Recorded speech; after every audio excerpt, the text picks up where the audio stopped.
भगवान श्री विष्णु के अवतार श्री कृष्ण, जिन्होंने भगवत गीता के माध्यम से पूरे विश्व को कर्म योग की शिक्षा प्रदान की। मीराबाई, जिन्हें भगवान श्री कृष्ण की परम भक्त के रूप में जाना जाता है। मीराबाई न सिर्फ एक प्रसिद्ध संत थी, बल्कि कृष्ण भक्ति शाखा की मुख्य कवित्री भी थी। कृष्ण के प्रति मीरा की अनन्य भक्ति बाल्यावस्था से ही प्रारंभ हो गई थी, जब से मीरा ने कृष्ण को अपना पति मान लिया और अपना सर्वस्व कृष्ण को समर्पित कर दिया। मीरा ने राजस्थानी, गुजराती और ब्रिज भाषाओं में श्री कृष्ण के लिए कई गीत भी लिखे।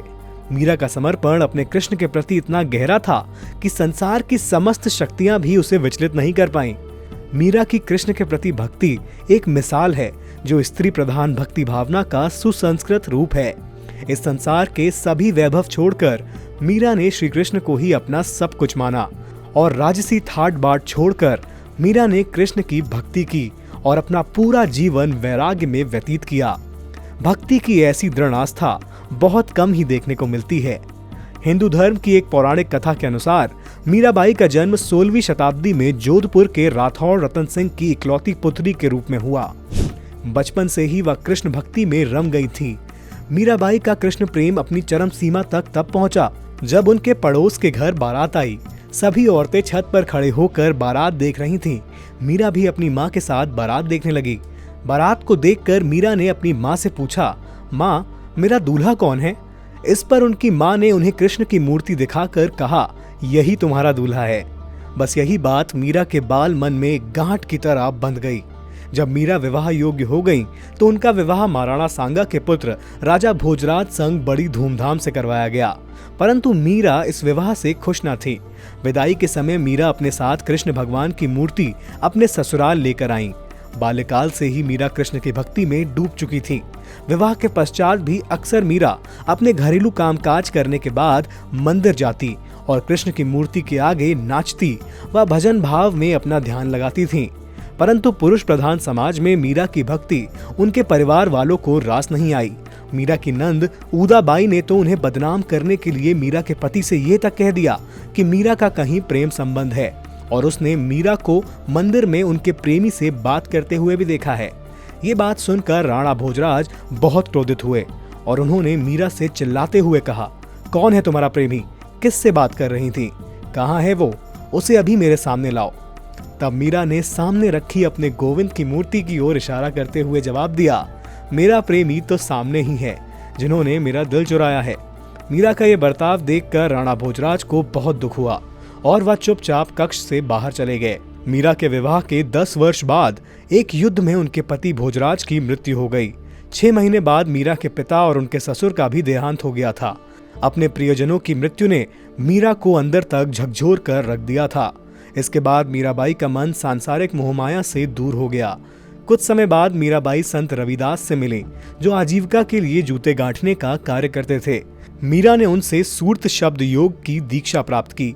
परंपरा के विरुद्ध उनकी प्रभु भक्ति रूढ़ियों के विपरीत थी। साधु संतों के साथ निरंतर उठना बैठना उनके परिवार और समाज के सामने उन्हें निंदा का पात्र बनाने का कार्य करने लगा था। राजवंश की परंपरा के अनुसार राजघराने की महिलाएं किसी भी बाहरी व्यक्ति से नहीं मिलती थी। राजघराने की प्रतिष्ठा व मर्यादा के अनुसार ये एक प्रकार से मर्यादाओं का उल्लंघन था। इस कारण ये बात राज्य में किसी को पसंद न आई कि राज परिवार की एक बहू साधारण लोगों से मिले व ऐसे व्यक्ति को अपना गुरु माने जो आजीविका के लिए जूते गांठने का कार्य करता हो।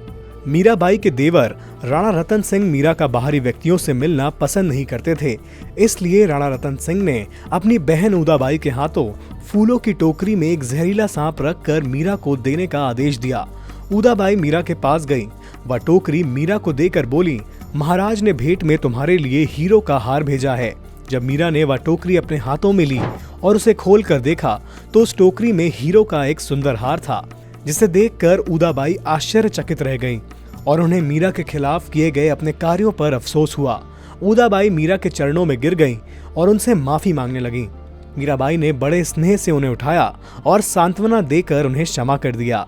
जिसके बाद राणा रतन सिंह निरंतर मीरा की हत्या का प्रयास करते रहे और असफल होते गए।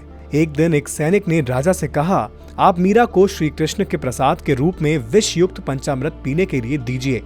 वह पंचामृत के लिए कभी मना नहीं करेगी और पंचामृत पीते ही उसकी मृत्यु हो जाएगी।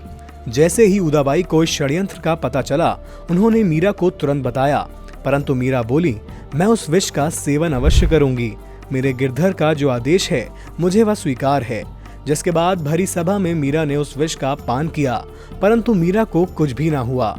जिसके पश्चात कई बार राणा रतन द्वारा उन्हें मारने की कोशिश की गई, लेकिन श्री कृष्ण ने उन्हें हर संकट से बाहर निकाला। आखिरकार मीराबाई ने घर छोड़ दिया और वृंदावन व द्वारका में कृष्ण भक्ति में मगन होकर अपना जीवन व्यतीत करने लगी। कहा जाता है कि जीवन भर भक्ति करने के कारण उनकी मृत्यु भी श्री कृष्ण की भक्ति करते हुए ही हुई थी। मान्यताओं के अनुसार द्वारका में वो कृष्ण भक्ति करते करते श्री कृष्ण की मूर्ति में समा गई थी। भारत समन्वय परिवार की ओर से मीरा के अनंत प्रेम और कृष्ण भक्ति को शत शत नमन।